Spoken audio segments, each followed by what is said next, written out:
Bonsoir.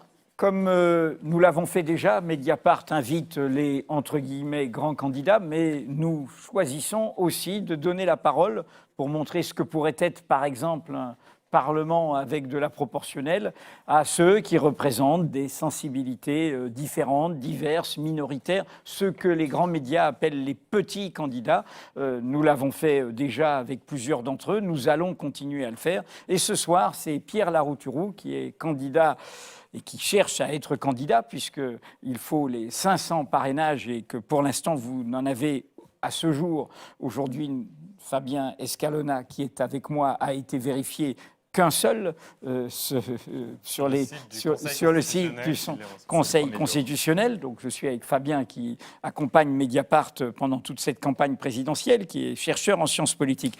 Alors première question directe, on vous suit depuis longtemps, vous êtes déjà venu ici souvent, notamment quand vous avez créé ce collectif Roosevelt avec Stéphane Hessel, Edgar Morin, Michel Rocard qui vous accompagnaient. Et donc ma question est toute simple, c'est quoi cette maladie qui vous prend ? Vous avez défendu cette idée, des idées justement, des collectifs, et non pas des aventures personnelles. Et après avoir bazardé Roosevelt, créé Nouvelle Donne, passé dans des crises de Nouvelle Donne, en fait, vous êtes comme tous les autres. Vous ne voulez qu'une chose, c'est avoir votre gueule sur la photo et être candidat. Non, c'est plus compliqué, c'est toujours... Expliquez-nous, mais pour l'instant, on n'a pas compris. C'est un mouvement collectif. J'étais encore tout à l'heure avec Anne Hessel, qui fait partie du bureau de Nouvelle Donne, la fille de Stéphane Hessel. Et notre but, tout à l'heure, Florent, le politologue, disait que le premier problème pour les ouvriers, comme pour beaucoup de citoyens, c'est la question du chômage et de la précarité. Et effectivement, avec Nouvelle Donne, on défend les mêmes idées contre le chômage et la précarité qu'on défendait avant. On est allé au PS avec Stéphane Hessel pour essayer de réveiller le PS de l'intérieur. On n'y est pas arrivé. Et aujourd'hui, si je suis candidat, c'est pour deux objectifs. Muscler le projet de la gauche, parce qu'on n'y arrivera pas si on n'a pas un projet vraiment punchy sur la question du chômage, et essayer modestement, avec d'autres, de provoquer un rassemblement. Donc voilà nos objectifs, ce n'est pas Nouvelle Donne tout seul, mais on va tout faire dans les semaines qui viennent pour muscler le projet sur la question de la séparation des banques, plus personne n'en parle, sur la question du chômage. Je crois on dit, si on met en place tout le projet de Nouvelle Donne, on peut créer plus de 2 millions d'emplois. Eh bien, si la gauche se rassemble et si elle met la barre beaucoup plus haut en matière de lutte contre le chômage, peut-être que le FN n'arrivera jamais au pouvoir. On va venir à vos idées, parce qu'on connaît, vous savez les faire très pédagogiques, avec des graphiques, vous êtes économiste, je le rappelle, et vous avez mené toutes sortes de combats dans ce sens, pour essayer de changer le logiciel. Mais vous disiez, c'est un combat collectif, Nouvelle Donne. J'ai été sur le site de Nouvelle Donne.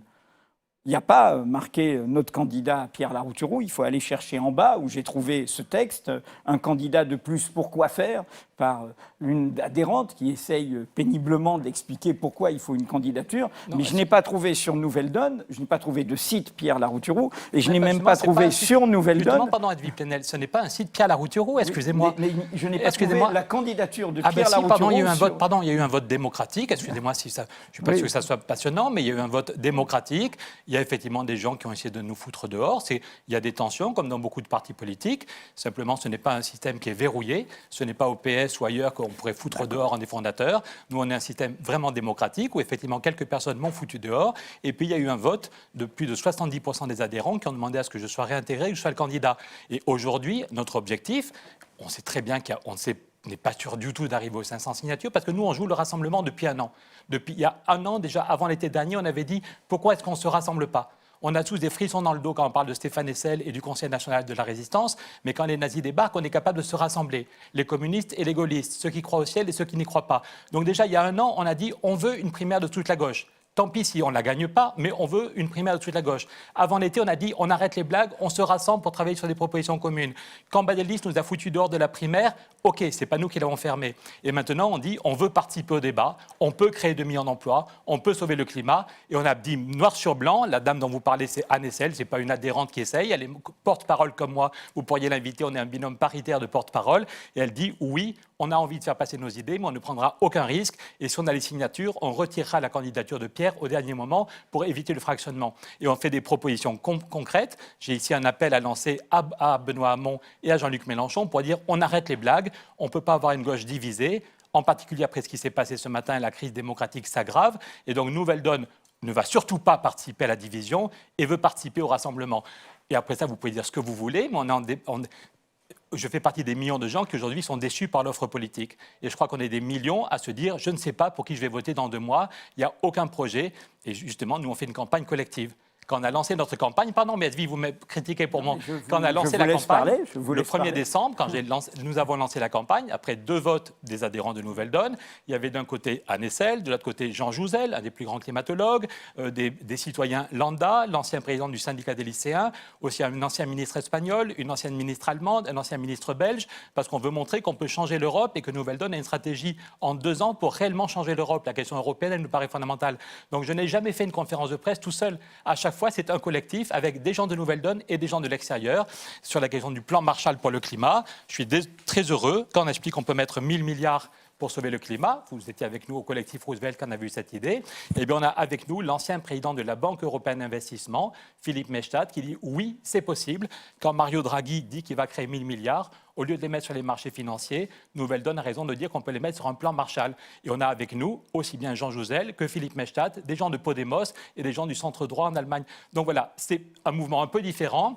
Après ça, c'est vrai qu'on a un très faible accès aux médias. On a eu 0 secondes sur RTL, 0 sur TF1, 0 sur France 2 depuis des années.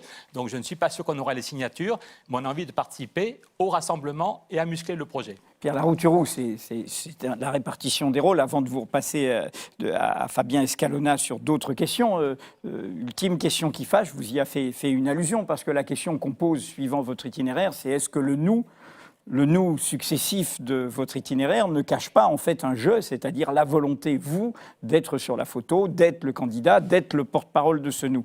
Or, je voudrais que vous nous disiez exactement, vous avez dit on a voulu nous foutre dehors, ce que nous avons compris c'est qu'il y a eu un incident cet été au sein de Nouvelle Donne sur des questions de financement, que même une enquête judiciaire avait été lancée à l'automne dernier à propos de relations entre Nouvelle Donne et son imprimeur, à l'initiative du parti lui-même, que c'est dans ce contexte que les gens du collectif dirigeant avaient décidé de votre exclusion. Après, en effet, il y a eu un vote pour que vous reveniez à Nouvelle Donne, mais vous conviendrez que ce genre d'épisode ne fait pas tout à fait politique autrement, et fait plutôt la politique d'appareil, où il y a des aventures personnelles, avec une relation à l'argent peut-être compliquée. Où en est cette enquête judiciaire? Je ne sais pas, je crois qu'il n'y a absolument rien. Je crois que s'il y avait quelque chose, Mediapart aurait publié. Je crois qu'une de vos journalistes a passé du temps là-dessus, et je ne vais pas trahir sa pensée, mais que si Mediapart n'a rien publié, c'est peut-être qu'il n'y a rien. Et il y a un procès en diffamation qui a été lancé, et les gens qui avaient lancé ces accusations ont démissionné. Ils ont démissionné de Nouvelle Donne et ils ont laissé la place à un nouveau bureau. Voilà. Et quant à savoir si on a une dette vis-à-vis de l'imprimeur, je pense qu'au début, Mediapart, malgré vos idées excellentes, vous avez eu une dette pendant un moment. Je crois que tous les partis politiques de France ont des dettes. Oui, nous vivons sans 1 euro de subvention. Si on était en Espagne ou en Allemagne, avec le score qu'a fait Nouvelle Donne, avec 550 000 voix, on aurait déjà 3 députés européens, en Espagne comme en Allemagne, et on aurait des financements pérennes. Je crois que Mediapart, je ne sais pas, je me sens mis sur la télé, donc je réponds un peu vivement, mais je crois que Mediapart se bat pour dénoncer le fonctionnement de certains médias qui donnent toujours la parole eux-mêmes, et on est dans une démocratie complètement verrouillée. Oui, si on était dans d'autres pays, Podemos a pu émerger, le CSA espagnol a dit il faut donner la parole à ces mouvements qui émergent. Tandis que nous, on a eu, je répète, 0 secondes sur TF1, 0 secondes sur France 2, 0 secondes sur RTL et pas 1 centime de subvention publique. Donc oui, nous avons une dette vis-à-vis de l'imprimeur qui est sans doute 8 fois plus faible que celle des écologistes, 10 fois plus faible que celle du PS. Je ne connais aucun parti politique qui n'a pas de dette, alors que les autres, ils ont des millions d'euros de subventions. Donc nos comptes sont totalement transparents, validés par la commission des comptes de campagne. Je précise juste, pour ceux qui seraient inquiets, Mediapart n'a pas de dette. Vous en avez eu au début? Non, aucune dette, aucun emprunt. Mais simplement, vous pouviez avoir des fonds propres.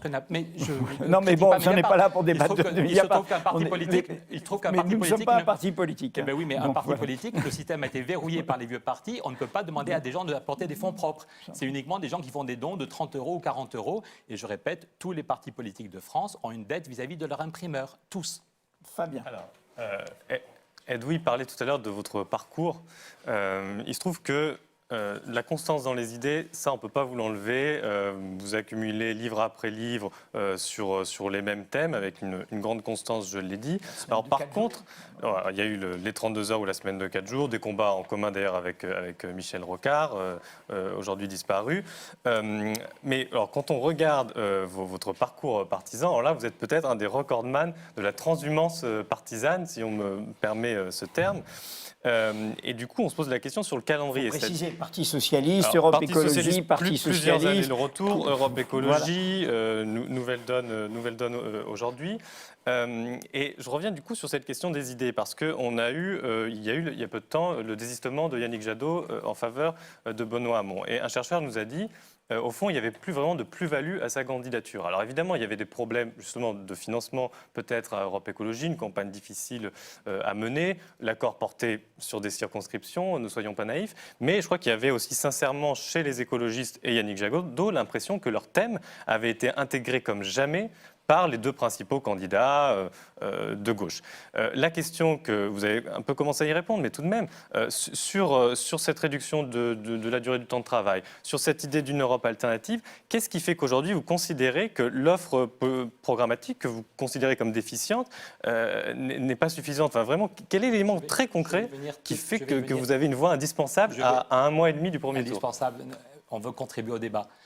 Sur l'aspect, il a quitté le PS, il a quitté Europe Écologie. Est-ce que c'est moi qui ai déserté ou est-ce que c'est le PS qui est quand même parti assez loin? La loi travail, on a été quelques millions à se dire que ce n'est pas pour ça qu'on a voté pour. Vous avez fait des allers-retours, c'est ça oui, que nous pardon, disions. la réponse est oui. La réponse est oui. Je n'en ai pas honte. Voilà. Je crois qu'il y a beaucoup de Français qui n'ont pas toujours voté pour le même parti ou qui se sentent trahis. Pardon, j'essaye de façon bénévole. J'aurais pu, si je voulais être député, si je voulais faire carrière, en 99, François Hollande m'a dit, écoute, je te mets sur la liste pour les européennes. J'ai trouvé que c'était un gloubi-boulga avec des fédéralistes, des chevènementistes. Mais si mon but était de faire carrière en politique, soyons clairs, je serais déjà député européen depuis 99. Et si je voulais faire du fric, j'étais directeur chez Accenture. J'aurais très bien pu rester chez Accenture. J'étais licencié à cause de mes idées en matière sociale. Donc on peut me faire beaucoup de reproches, mais pas celui de vouloir faire carrière. Et après ça, effectivement, quand on est revenu, par exemple, avec Stéphane Hessel au PS, on a quand même fait plutôt un bon score. On a déposé une motion qui correspondait aux idées du collectif Roosevelt. Il y a quand même plus de 12% des adhérents du PS qui ont voté pour nous. Et bien, nous n'avons jamais eu jamais un quart d'heure à Solferino pour expliquer nos idées. Et le PS, progressivement, a fait absolument le contraire de ce pourquoi François Hollande avait été élu. Donc, on peut comprendre que quand le PS trahit ou quand Europe Écologie, j'étais le seul qui avait dit dans la presse que quand Jean-Vincent Placé avait gagné 150 000 € en 3 jours, que c'était de l'argent public. J'étais un peu énervé de voir qu'on mettait Eva Joly en avant comme celle qui veut lutter contre les paradis fiscaux et qu'on acceptait des fonctionnements. Voilà, tout le monde savait qu'il y avait des choses un peu bizarres. J'étais le seul qui avait dit il a gagné 150 000 € en 3 jours, c'est de l'argent public. Nous aimerions savoir ce qui s'est passé. Voilà. Donc, et il y avait un accord à ce moment-là qui était négocié avec le PS, on était nombreux à dire que l'accord entre le PS et les écolos était très très décevant et que c'est pas avec ça qu'on allait faire bouger le pays. Donc aujourd'hui, pourquoi est-ce que Nouvelle Donne, dans les semaines qui viennent, veut participer au débat en disant clairement nous ne prendrons aucun risque, nous ne ferons, et je vais faire des propositions même pour aider si possible au rassemblement de la gauche, c'est qu'il y a des questions qui ne sont pas du tout évoquées aujourd'hui. Nous pensons qu'on peut avoir n'importe quand une nouvelle crise financière. Elle dit parler des graphiques, je pense qu'il y a une bataille culturelle à mener. La dernière fois qu'il y a une crise financière majeure, en 2007, le Dow Jones s'était monté à 14 000 points. 14 000 avant de s'effondrer. Aujourd'hui, on est à 20 000 points. Ça peut péter n'importe quand. On oublie de dire que la crise de 29, elle est venue après une première crise. En 1920-21, il y avait une première crise, et puis on s'en était remis facilement, on avait recommencé à spéculer, et quand c'est la crise de 29, c'est la catastrophe qui abouche à la barbarie. La question de la séparation des banques n'est pas dans le programme du Parti socialiste. C'est quand même incroyable de se dire que plus aujourd'hui, pour calmer la spéculation, une des choses à faire, c'est la séparation des banques. Elle n'est pas expliquée, séparation des banques pour que tout le monde comprenne. Les banques d'affaires pour calmer la spéculation. Qu'est-ce qu'on fait vraiment contre les paradis fiscaux? Je ne dis pas que c'est... La candidature Mélenchon, par exemple, parle de ces sujets-là. Notre objectif, sur la question de l'emploi, sur la question des 4 jours, oui, en Belgique, toutes les forces de progrès disent clairement, c'est assez émouvant de voir comment, l'autre jour j'étais invité en Belgique par 10 mouvements de jeunes qui se rassemblent autour de l'idée des 4 jours, le partage ou la barbarie. En France, on commence de nouveau à avoir un débat sur notre rapport au travail. Mais est-ce qu'on ne peut pas... Donc, on veut profiter des semaines qui viennent pour muscler le projet. Et après ça, on voudrait dire à Jean-Luc Mélenchon et à Benoît Hamon, nous avons une responsabilité. La gauche ne peut pas être divisée. ce qui s'est passé ce matin avec le scandale Fillon qui va pousser encore plus de gens à s'abstenir ou à voter pour le FN, ça renforce le sentiment que ça sent très mauvais. Ça peut finir que les années 30, il y avait un papier de Laurent Mauduit sur le site hier ou avant-hier, ça sent très mauvais. Donc il y a une responsabilité. Il y est toujours. Il y est toujours, il évidemment. Il a été mis en ligne hier. Mais c'est pour dire que, à coup sûr, Nouvelle Donne ne veut pas participer à la fragmentation. Nouvelle Donne veut participer pour apporter quelques idées pour les mettre dans le débat public, les rendre incontournables, dire la vérité aux citoyens. Non, la croissance ne va pas revenir. Il y a aucune chance que la croissance revienne. Et n'importe quand, il y a une nouvelle crise financière. Donc, c'est urgent de casser la spéculation. Et ça peut être fait dans les 3 premières semaines. Quand Roosevelt, ça s'appelle Nouvelle Donne, c'est qu'on s'inspire du New Deal de Roosevelt. Et en 3 mois, il fait la séparation des banques, il lutte contre l'évasion fiscale, il donne du boulot à des milliers de gens, donc à des millions de gens. Donc, je trouve très, très bien le travail qu'a fait Benoît Hamon, d'ouvrir un imaginaire nouveau, de se dire où est-ce qu'on veut être à 10 ans. Et c'est beaucoup mieux de poser ces questions que de débattre du Burkini. Donc on peut dire merci à Benoît pour le travail qu'il a fait. Mais concrètement, aujourd'hui, pour les paysans, encore avant-hier, une agricultrice est pendue dans sa salle de traite. Pour les chômeurs et les précaires qui ont envie de voter pour le FN, comment est-ce qu'on muscle le projet pour dire voilà les mesures du plan d'urgence, voilà ce qu'on fait dans les 3 premiers mois. Et c'est aussi un des apports. Nouvelle Donne n'a pas réponse à tout, mais on a un plan d'urgence, des mesures qu'on peut prendre en 3 mois et qui protégeraient les salariés, qui casseraient la spéculation, qui relanceraient la politique du logement. Voilà, donc on apporte des choses sur le fond. Et donc l'appel que je voudrais lancer aussi, Nouvelle Donne représente quand même, a rassemblé plus de 500 000 personnes aux élections européennes, presque 5% aux dernières législatives partielles. Donc on ne parle jamais de nous parce qu'on est nouveau, mais il y a quand même des gens qui s'y retrouvent. Ça peut avoir un intérêt d'écouter un peu ce qu'on raconte. Et donc je dis, franchement, on a appris par la presse que Benoît Hamon et Jean-Luc Mélenchon ont dîné ensemble et qu'ils ont acté à 2, uniquement à 2, ils ont acté le fait que la gauche serait divisée et que donc on allait laisser la droite ou l'extrême droite gagner. Et je crois qu'on est quand même des millions à se demander est-ce que cette division en 2 blocs... Donc ce qu'on propose, c'est de s'appuyer... Pardon, j'ai une proposition à faire pour accélérer le rassemblement, non pas forcément un accord pour aller aux législatives, mais dire sur le fond, si on comprend que la situation est grave, si on comprend que si on laisse la droite ou l'extrême droite au pouvoir, c'est pas sûr que le balancier revienne vers la gauche, on peut avoir des choses qui se cassent dans notre pays, ça sent vraiment mauvais. On demande à Jean-Luc et à Benoît de voir tout ce qu'il y a ensemble et tout ce qui peut éviter cette fragmentation. Concrètement, on pense qu'ils doivent tous les deux s'engager par écrit, devant les citoyens et devant le Conseil constitutionnel, à faire une constituante dans les 3 premiers mois. La Constitution de 58, elle a été rédigée et adoptée en 4 mois. Donc là, j'aimerais que aussi bien Jean-Luc Mélenchon que Benoît Hamon mettent par écrit, avec une lettre au Conseil constitutionnel, je vais y revenir, parce que des promesses de campagne, on en a toujours eu. Donc quand Jean-Luc Mélenchon dit qu'on a des doutes sur la sincérité de Benoît Hamon, ce n'est pas un problème personnel, c'est que souvent, en période de campagne, déjà Mitterrand en 1974 disait « je veux le pouvoir pour vous le rendre ».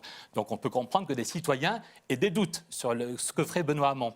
Donc le fait de s'engager par écrit et devant le Conseil constitutionnel peut casser ce problème de confiance. Donc s'engager par écrit à faire la séparation des banques dans les premières semaines, à faire une constituante avec des parlementaires et des citoyens tirés au sort, à faire un référendum avant la fin 2017, que Benoît Hamon et Jean-Luc Mélenchon disent si je suis élu, je ferai un référendum avant la fin 2017, avec le non-cumul des mandats, avec la loi d'initiative citoyenne pour permettre aux citoyens d'agir en citoyens en permanence, avec le statut de l'élu, la péréquation entre territoires, la fin du 49.3, le Premier ministre nommé par les députés. En gros, on va dégonfler le rôle du président. Et comme tous les deux nous disent qu'ils sont hostiles à la monarchie républicaine, comme tous les deux nous disent que ce n'est pas un problème d'ego, qu'il n'y a pas d'homme providentiel, ils devraient être d'accord pour dire que d'ici 6 mois, on aura eu une constituante et un référendum et une dissolution qui fait que, puisque c'était qu'on s'engage et que du coup, la proportionnelle, on l'appliquerait dans les 6 mois qui viennent. Et je pense que si et Jean-Luc et Benoît font cet effort, on travaille pour améliorer le projet sur les questions de chômage et de précarité. On prend ce qu'il y a de mieux chez Benoît, ce qu'il y a de mieux chez Jean-Luc, ce qu'il y a de mieux chez Alternativa, ce qu'il y a de mieux chez Attac, chez Nouvelle Donne, à la Fondation Abbé Pierre. On peut dans 15 jours avoir un projet génial. Ils font cette lettre au Conseil constitutionnel en disant si je n'ai pas tenu mes promesses, d'ici le mois de décembre, si je n'ai pas fait la séparation des banques, la constituante, le référendum, je dois être considéré comme n'ayant pas tenu mes engagements et il faut mettre en œuvre la procédure de destitution qui est prévue par l'article 68 de la Constitution. Et dernier point, du coup, peut-être que le peuple de gauche peut imposer le fait qu'il y a un vote, comme en Angleterre, pour savoir si Corbyn était le patron ou pas du New Labour, il y a eu un vote électronique, un vote par la poste. Eh bien, je pense qu'il faut qu'on se dise, Peut-être que c'est un rêve, mais on est des millions à être très inquiets, des millions à vouloir un rassemblement sur une base, un vrai projet de justice sociale et de démocratie. Et bien, je pense que ça aurait de la gueule que d'ici 15 jours, 3 semaines, on organise un vote pour savoir si c'est Jean-Luc, si c'est Benoît qui porte nos couleurs. Et de toute façon, il se sera engagé par écrit et devant le Conseil constitutionnel à faire naître la 6e République. Alors, en quelque sorte, vous prenez au mot Hamon, Mélenchon en leur disant vous avez des promesses communes, réalisez-les. Je ne suis pas sûr que le Conseil constitutionnel puisse être le garant de la tenue. Si, l'article 68, excusez-moi, c'est nouveau dans la Constitution, mais si ils font une lettre, si aujourd'hui Benoît et Jean-Luc font une lettre et qu'ils disent si je n'ai pas tenu mes promesses dans 6 mois, ça compte la confiance en politique. Les socialistes ont souvent dit des choses géniales, mon adversaire c'est la finance, je vais changer l'Europe, et puis ils ont un peu trahi. Donc il faut acter qu'il y a un problème de confiance. Et écrire au Conseil constitutionnel pour dire si je n'ai pas tenu mes promesses dans 6 mois, envoyer ce courrier aux 2 assemblées et lancer le processus de destitution. On n'en a pas beaucoup parlé, mais la Constitution a été modifiée et l'article 68 permet une destitution beaucoup plus facilement qu'avant. C'est juste une idée. S'il y a la volonté politique, si Jean-Luc Mélenchon et Benoît Hamon ont envie que la gauche gagne, ils ne peuvent pas seulement acter d'un dîner qu'on aura 2 candidats. Parce que si on a 2 candidats qui sont à peu près au même niveau, on est sûr qu'on va vers une catastrophe. Et il nous reste 2 mois pour l'éviter. On comprend bien, mais alors, là où je voulais en venir, c'est qu'il y a peut-être un enjeu qui est peut-être plus problématique pour les deux. On en parlait dans les débats précédents, c'est pour ça que je vous amène aussi sur ce terrain-là, parce que c'est aussi un terrain que vous labourez, c'est celui de l'Europe. Vous militez depuis très longtemps pour une Europe sociale, des nouveaux traités d'ailleurs, ou un nouveau traité. Qu'est-ce que vous pouvez apporter comme élément pour rapprocher leurs positions sur lesquelles ils campent tous les deux? Je crois qu'honnêtement, le désaccord sur l'Europe, si on a envie de gagner, on peut très bien le dépasser effectivement. Alors, mais parce que d'abord, l'idée quand même que si on fait exploser l'Europe, quand j'étais au PS, puisque vous êtes moqué de moi parce que j'étais au PS, oui, j'étais au PS. Mais si, vous avez le droit, on est en République, donc vous avez le droit de vous moquer des petits candidats. Beaucoup de gens. Non, mais vous avez le droit de poser des questions. Nous posons des questions qui fâchent à tous les candidats. Il se trouve que... Et nous portons la plume dans la plaie quand il y a des questions qui sont dans l'espace public, et y compris chez vos militants, et débattues par vos militants. Il est tout à fait légitime de les poser. Donc oui, il se trouve que quand j'étais au PS, en 2003, avec Stéphane Hessel, avec Michel Rocard, nous avions rédigé un traité de l'Europe sociale. Et on avait réussi à rassembler et José Bové et Jacques Delors, et le patron des syndicats italiens, et Bronislav Geremek. Bon. Et à cette époque-là, aussi bien Benoît Hamon que Jean-Luc Mélenchon étaient d'accord. Donc il y a des choses, la question est de savoir quelle est notre stratégie pour faire bouger les choses. Une Europe qui met le paquet sur un plan Marshall, une Europe qui lutte contre les paradis fiscaux, une Europe démocratique. Peut-être qu'on ne redémarrera pas à 27 ou 26, mais même si on redémarre à 10 ou 11, je crois vraiment, et que la question du plan B, il faut d'abord se donner les moyens avec les syndicats allemands qui en ont marre de l'austérité, avec les syndicats espagnols. Voilà. Et la seule différence qu'ils mettent en scène pour expliquer leurs 2 candidatures, s'ils avaient vraiment envie, ils pourraient dire, bon, en un mois, on trouve une solution. Nous, on se donne les moyens, j'étais encore à Bruxelles la semaine dernière, avec les syndicats allemands, de se dire, oui, on en a tous marre et on veut un traité de l'Europe sociale, on veut une Europe démocratique. Donc, la seule différence entre Benoît Hamon et Jean-Luc Mélenchon, c'est est-ce que le plan B, c'est on s'écrase ou on sort de l'Europe. Et nous, ce qu'on dit, c'est qu'on se donne 2 ans pour négocier des nouveaux traités, qu'on a des alliés. C'est faux de dire que tous les Allemands sont avec Merkel. Merkel va peut-être perdre les élections en septembre. Et c'est en Allemagne qu'il y a eu le plus de citoyens qui ont signé pour Stop TAFTA. Donc les Allemands aussi, les retraités allemands, ils en ont marre de l'austérité. Les salariés allemands, ils en ont aussi marre de l'austérité. Donc on se donne 2 ans pour obtenir ces 5 traités fondamentaux pour changer l'Europe. Et sinon, dans 2 ans, ce qu'on nous dit, nous, et qui peut réunir, parce que la même semaine, on a des coups de fil amicaux de chez Mélenchon et des coups de fil amicaux de chez Hamon qui disent que notre projet les intéresse. Ça veut dire que dans 2 ans, si la France n'a pas obtenu ces nouveaux traités, on fait la politique de la chaise vide comme De Gaulle et on arrête de payer notre part du budget. Donc ça ne veut pas dire tout faire péter, mais ça veut dire quand même établir un rapport de force et d'abord convaincre les citoyens allemands, les citoyens italiens, qu'ensemble, au lieu de s'engueuler peuple contre peuple, on peut ensemble lutter contre les paradis fiscaux, on peut avoir ensemble la création monétaire au service du climat. Je m'attends un tout petit instant sur cette stratégie, parce que c'est au cœur des débats quand même. Si je reprends la rhétorique des insoumis de Jean-Luc Mélenchon, ils vous répondront, mais 2 ans, c'est très long, et pour faire le choc social, ou pour répondre à l'urgence sociale, au fond, en 2 ans, vous allez vous heurter à des tas de résistances de la part de la Commission, de la part des traités qui continueront d'être en vigueur, des principaux États membres. Non, mais on ne peut pas tout régler en 5 minutes, mais j'aimerais qu'on prenne 3 jours avec les équipes de Benoît Hamon, avec les équipes... Ou bien on a fait une croix sur 2017, et certains disent qu'à gauche, en fait, aussi bien Mélenchon que Hamon ont fait une croix sur 2017 et vivent 2022. Mais si c'est le cas, je trouve ça vraiment choquant, comme citoyen, comme père de famille. Je trouve ça choquant de jouer 2022 et d'avoir renoncé à 2017. Et sinon, si les deux veulent tout faire pour que la gauche gagne en 2017, on doit se remettre au boulot dans les la semaine qui vient, et je suis sûr qu'on peut montrer qu'il y a des marges de manœuvre.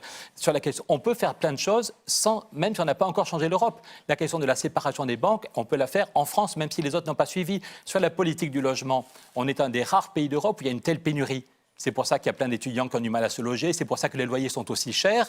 Si on avait le même niveau de loyer qu'en Allemagne ou aux Pays-Bas, on ferait tous 250 € d'économie. 250 € d'économie sur les loyers si on avait la même politique que d'autres pays. Et ça, on peut le faire. Ce que dit Nouvelle Donne, c'est qu'il y a une cagnotte qui est disponible, c'est le fonds de réserve des retraites, où il y a 36 milliards. Ça avait été créé par Jospin et le fruit du fonds de réserve doit alimenter les retraites à partir de 2020. Eh bien, dans la première semaine, si on arrive au pouvoir, on peut faire une loi qui dit que le fonds de réserve des retraites, au lieu de mettre sur les marchés financiers pour spéculer, on le met pour construire des logements. Et à Toulouse, à Grenoble, à Paris, on aura de l'argent pour construire des logements. Et ça, il n'y a pas besoin d'avoir changé l'Europe et ça fait 37 milliards. Changer le code des assurances pour dire que 20% de la ressource des assurances chaque année doit être mise pour construire des logements. Quand j'étais petit, il y a 40 ans, il y avait des immeubles qui étaient construits par le GAN ou par AXA parce que la loi les obligeait à consacrer 20% de leurs ressources à construire du logement. Il y a plein de choses qu'on peut faire sur la lutte contre l'échec scolaire, sur la politique de la ville, sur la question du temps de travail. Il y a déjà 400 entreprises en France qui sont passées à la semaine de 4 jours avec la loi d'Eurobien. Quand vous allez chez Maminova, chez Fleury-Michon, les salariés sont passés à 4 jours sans baisser les salaires. Et l'entreprise arrête de payer les cotisations chômage. Donc on peut créer plus d'1,5 million d'emplois ou plus de 2 millions d'emplois rien que sans avoir encore changé l'Europe. Même si l'Europe ne bouge pas pendant 2 ans, on peut déjà changer complètement, protéger les salariés, protéger les PME. On propose une sorte de bouclier. Il y a 60 000 PME qui meurent chaque année, souvent à cause des retards de paiement parce que les grands clients les font poireauter en attendant qu'ils meurent. Et on propose que la Caisse des dépôts ait un rôle de bouclier. Et si le travail est fait, si la facture est valable, au bout de 2 mois, la Caisse des dépôts met l'argent sur la table pour la PME et se retourne vers le mauvais payeur. Et ça change tout. Le système de protection des salariés qui existe au Canada, je ne vais pas être trop long, mais il y a un système au Canada qui fait que si l'entreprise a 20% de gens en trop, au lieu de licencier 20% des gens, elle baisse le temps de travail, elle baisse les salaires, elle garde tout le monde. Et l'État, en une semaine, maintient 98% du revenu. Ils ont fait le calcul, au lieu de licencier les gens qui ne vont plus payer de cotisations, qui vont perdre leurs compétences, qui vont payer moins de TVA, ils ont fait le calcul qu'il vaut mieux aider les entreprises à garder tout le monde, quitte à baisser le temps de travail, c'est travailler moins pour licencier moins. Ce système marche très bien au Canada. Pourquoi est-ce qu'on ne le met pas en place en France ? Donc, le combat pour l'Europe est très important. Et encore hier, j'étais avec un ancien ministre espagnol, il y a quelques jours à Bruxelles avec les syndicats européens. Donc, il faut en même temps qu'il y ait une équipe qui aille rencontrer. Et encore une fois, les réseaux sont prêts. On a été des millions à dire non, stop TAFTA. Et si ça bouge, je pense que le traité TAFTA a du plomb dans l'aile, c'est parce qu'il y a des milliers et des milliers d'Allemands qui étaient dans les rues. Donc je pense que le terreau est prêt. Et donc il y a une équipe qui doit aller créer les alliances, les renforcer dans les autres pays d'Europe. Mais déjà, dans les 3 premiers mois en France, on peut faire des choses sur l'agriculture, sur le revenu des paysans. Sur le revenu des paysans, il faut en même temps remettre en place au niveau européen des outils de régulation. Pendant 30 ans, il y avait les quotas laitiers et ça a marché. Donc il faudra quelques années pour remettre en place des outils de régulation. Mais on peut en France faire voter une loi qui protège le revenu des paysans. Obama a fait une loi qui fait que chaque paysan avait au moins 90 $ de marge sur chaque tonne de lait. Donc il y a des choses qu'on peut faire sur les paradis fiscaux. Obama a fait voter la loi FATCA. Et on peut très bien avoir une loi en France qui oblige à une très grande transparence à lutter contre les paradis fiscaux. On peut embaucher 5000 personnes dans les années Sarkozy puis Hollande. On a diminué les pouvoirs de ceux qui font du contrôle fiscaux. On est d'accord avec les gens d'Attaque et les autres qui disent qu'il faut embaucher 5000 personnes. On peut faire tout ça même si on n'a pas encore changé l'Europe. Peut-être sur la question du travail et de la réduction du temps de travail, qui est un de votre chevaux de bataille, on aimerait peut-être vous entendre. En tout cas, moi, vous dites que les médias ne parlent pas assez de vous, hein, c'est sans doute pour cette raison. Mais réponse courte, parce qu'on arrive quand même à la fin. Sur la fin, il y a un thème qui est le revenu universel, qui a été lancé par Benoît Hamon, qui a été très important dans sa dynamique, en tout cas pendant la primaire. Quel est votre regard là-dessus ? C'est aussi un débat que porte Nouvelle Donne et on est complètement d'accord pour dire qu'on est d'un pays assez riche pour la première étape que propose Benoît Hamon, c'est-à-dire améliorer le RSA et le rendre systématique. Nous, on appelait ça depuis 3 ans un bouclier social pour éviter que plus personne ne tombe dans la pauvreté. Or, tous les mois, il y a des dizaines de milliers de gens qui tombent en fin de droit, qui tombent dans la pauvreté. Là, vous cochez la case du programme Hamon. La réponse est oui. Et simplement, le revenu universel, les gens se demandent, mais est-ce que ça va augmenter la précarité et les petits boulots ou est-ce que ça va renforcer la capacité de négociation ? Ça dépend. C'est pour ça que nous, à Nouvelle Donne, on dit la priorité, puisque Benoît dit que c'est au mieux dans 10 ans qu'il y aura vraiment un revenu universel, la priorité, c'est d'abord de casser le chômage. Et si on crée 2 millions ou 3 millions d'emplois, la négociation sur les salaires, elle sera de toute façon rééquilibrée. Donc un revenu universel améliorerait encore la liberté des gens de choisir leur travail et d'utiliser autrement le temps. Par contre, il y a un vrai risque, c'est aussi ce que disait Dominique Méda il y a 2 mois. Aujourd'hui, quand il y a 6 millions de chômeurs, si on met en place un revenu universel, d'abord, à très court terme, on ne sait pas comment le financer, surtout que le chômage déséquilibre la négociation sur les salaires. Je ne veux pas être trop technique, mais plus il y a de chômage, plus il y a de l'argent qui va aux dividendes, de moins en moins aux salaires et aux cotisations de sécu. Donc, avec autant de chômage, c'est très compliqué de financer le revenu universel et il risque d'être un élément pour dire aux gens, écoute, je te donne que 400 €, mais tu as 400 € par ailleurs, donc tu arrives à vivre. Donc, aujourd'hui, dans le contexte de chômage de masse, les gens ont raison de se demander si le revenu universel n'aggraverait pas la précarité. Par contre, se donner comme objectif de changer effectivement notre rapport au travail et aussi d'avoir du temps pour vivre. La société ne va pas bien, on a besoin de refaire cohésion sociale dans nos quartiers, autour du club de foot du quartier, du club de théâtre du collège. Avoir du temps pour vivre tout au long de la vie, c'est un combat fondamental. Dernière question, vous avez parlé de l'événement Fillon qu'on a commenté déjà ce soir et des affaires et donc qui pose la question à la fois de la transparence, du refus de l'opacité dans le rapport des politiques, notamment à l'argent public, et qui pose aussi le problème de la probité des élus, de l'indépendance de la justice. Quels sont, sur ce point précis, ce qui distingue Nouvelle Donne et donc votre possible candidature par rapport aux autres candidats? La question du non-cumul nous paraît fondamentale. Moi, j'ai fait un mandat, je n'en ai pas demandé un deuxième. Et pour nous, on voudrait mettre dans la Constitution qu'on fait au maximum 2 mandats dans le temps. Pas 2 mandats, on ne fait qu'un mandat. Quelqu'un qui est député, il peut pas être en même temps vice-président du département. Et maximum 2 mandats. Et après ça, on retourne à la vie normale. Ce qui va avec le statut de l'élu. Mais donc, je pense qu'il y a une partie de l'impunité des gens qui gagnent des milliers, dizaines de milliers d'euros, qui financent leurs femmes en même temps. C'est vraiment parce qu'ils pensent qu'en fait, ils sont dans une petite caste au-dessus des lois et que rien ne t'échappera et que les autres font pareil, on se tient, tu me tiens, voilà. Donc je pense que la question du non-cumul, du statut de l'élu, la question de la transparence et la question aussi de sanctionner beaucoup plus durement, que plus personne ne puisse être candidat à une élection si son casier judiciaire n'est pas totalement vierge. C'est aussi renforcer les moyens de la justice. Je ne vais pas vous développer. Nouvelle Donne fait des projets, a des idées en matière d'une nouvelle donne sociale, mais aussi une nouvelle donne pour la santé, nouvelle donne pour la justice. Il faut absolument renforcer l'indépendance de la justice, renforcer ses moyens. Quand François Fillon retrouve aujourd'hui des vidéos où il se plaint de la lenteur de la justice, il y a des jours où il s'en plaint moins, mais à coup sûr, évidemment, on parle souvent de l'Allemagne comme d'un modèle. Or, il y a des choses très bien qui sont en Allemagne dont on ne parle pas. Il y a 3 fois plus de juges par rapport à la population. Il y a beaucoup plus de moyens pour la justice. Donc, il y a des choses à faire en France aussi pour éviter ce genre de scandale. Comment vous allez avoir vos parrainages là ? Je déteste le mensonge, donc on s'est pris en retard parce que nous, on pensait aller dans la primaire. On jouait le jeu de la primaire, mais bonne nouvelle. La primaire de la Belle Alliance Populaire, du PS. Qui, à un moment, devait être une primaire ouverte. Ils n'ont pas voulu de votre candidature. Au début, ça devait être une primaire ouverte. Et donc, on s'est pris en retard. Par contre, j'ai été invité plusieurs fois à des congrès des maires ruraux. Donc, il y a des centaines de maires ruraux qui m'ont déjà entendu, qui ont pris les documents de Nouvelle Donne. C'est ce qui nous donne espoir, d'ici 15 jours, de rattraper le retard. Mais de toute façon, notre objectif, c'est apporter des solutions. Encore une fois, il y a plein de gens qui désespèrent. Sur la question du chômage, la droite, la gauche, et la courbe du chômage est dramatique. Sur la question de la finance, au-delà de l'aspect technique de la séparation, il y a un combat fondamental.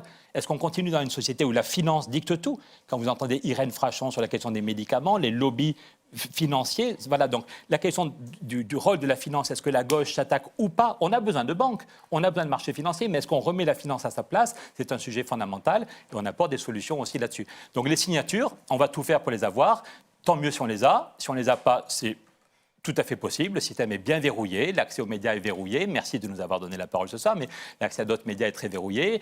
Il y a une pression sur les élus. Le fait qu'ils soient rentrés dans les intercommunalités fait qu'il y a encore plus de pression qu'il y a 5 ans ou il y a 10 ans. Donc je ne vais pas vous mentir, c'est difficile, mais notre but est de contribuer au débat. Et je le redis, franchement, je dis à Benoît Hamon et à Jean-Luc Mélenchon, amicalement mais solennellement, les amis, on ne peut pas jouer avec le feu. Vous avez tous les deux fait un boulot super pour redonner de l'espoir dans ce pays. Tous les deux, on peut dire ce qu'a fait Benoît Hamon, ce qu'a fait Jean-Luc Mélenchon. Vous avez tous les deux fait un boulot super pour recréer de l'espoir, redonner goût à de la politique. Mais maintenant, si chacun reste dans sa voie, on va vers une catastrophe. Et il y a quand même des moyens. Ce que j'ai proposé, ce que nous avons proposé, peut aider quand même à se rassembler. Merci, et dans Pierre. 6 mois, on aurait une nouvelle constitution, ça aurait de la gueule. En 2017, la gauche peut gagner, on peut gagner. Et dans 6 mois, on aurait une nouvelle république. Ça aurait de l'allure. Merci Pierre Larouturou, c'est ce que nous souhaitons ici, puisque nous n'avons cessé de faire la critique de ce présidentialisme délétère. C'est la fin de ce en direct de Mediapart hebdomadaire. Celui de la semaine prochaine n'aura pas lieu un mercredi, mais exceptionnellement un jeudi, et il n'aura pas lieu dans ces locaux, mais à Lyon. dans une salle publique dans le cadre de débats organisés par les bibliothèques municipales de Lyon. Et ce débat public, ce live public, aura pour thème la question justement que vous venez d'aborder, changer de République. Ce sera le rendez-vous que nous vous donnons à 20h jeudi prochain, c'est-à-dire jeudi 9 mars à 20h, en direct à Mediapart ou en direct en allant sur place si vous êtes lyonnais. Merci et à très vite sur Mediapart. Vous pouvez revoir tous ces débats et évidemment nous lire et nous découvrir en vous abonnant si ce n'est pas déjà fait. Merci.